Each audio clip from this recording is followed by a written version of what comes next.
Perjalanan program One Pesantren One Product atau OPOP di Jawa Barat memasuki tahun ketiga di 2021. Program ini dilaksanakan melalui rangkaian kegiatan dari mulai sosialisasi, pendaftaran online, rekrutmen, pendampingan, dan seleksi administrasi calon peserta pesantren terbaik di Jawa Barat. Sebanyak 1.000 pesantren yang menjadi juara di tingkat kecamatan memperoleh bantuan penguatan modal dengan mengikuti pelatihan dan magang yang dilaksanakan secara virtual. Hari ini secara serentak kita melakukan audisi tahap 2 bagi 350 pesantren di Jawa Barat. Dan kita secara simultan melaksanakannya yaitu di 5 wilayah.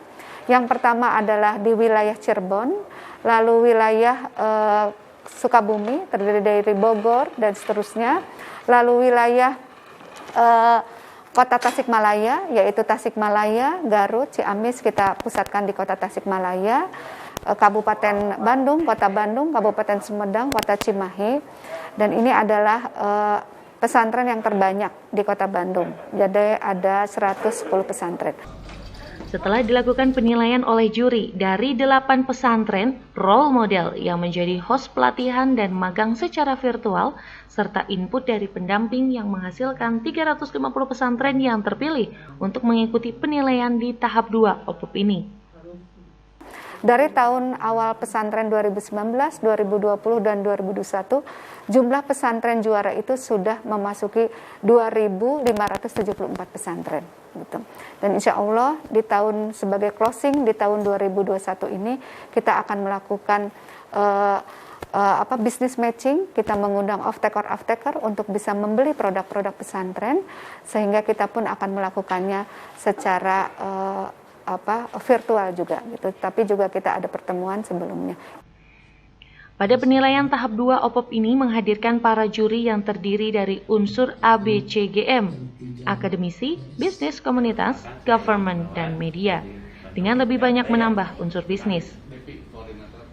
Penilaian kali ini difokuskan pada pemanfaatan bantuan usaha yang didapatkan dari hasil penilaian OPOP tahap 2 untuk mengembangkan usaha serta progres usaha pesantren. Jadi hari ini adalah tahapan kedua, mungkin bisa disebut tahapan ketiga sebetulnya.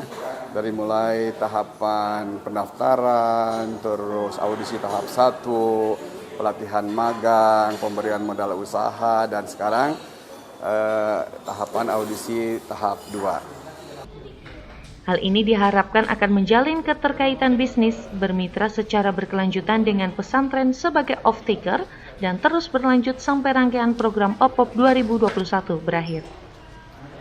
Sebetulnya yang ingin kita wujudkan dalam rangka program One Pesantren One Product adalah bagaimana pesantren itu mandiri secara ekonomi.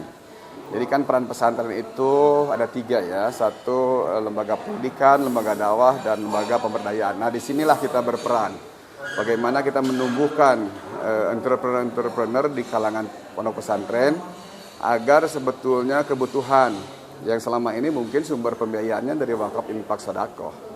Tapi pada saat kiai sepuhnya sudah mulai berkurang, ya kepercayaan masyarakat juga infak sudah mulai berkurang, makanya harus kita kembangkan bagaimana untuk kebutuhan operasional dan untuk kebutuhan lain-lainnya juga disupport oleh kegiatan ekonomi.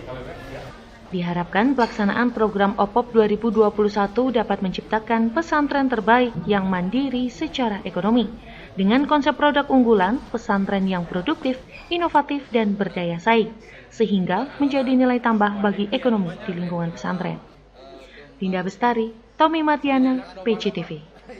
Jabar juara, pesantren juara, umat sejahtera.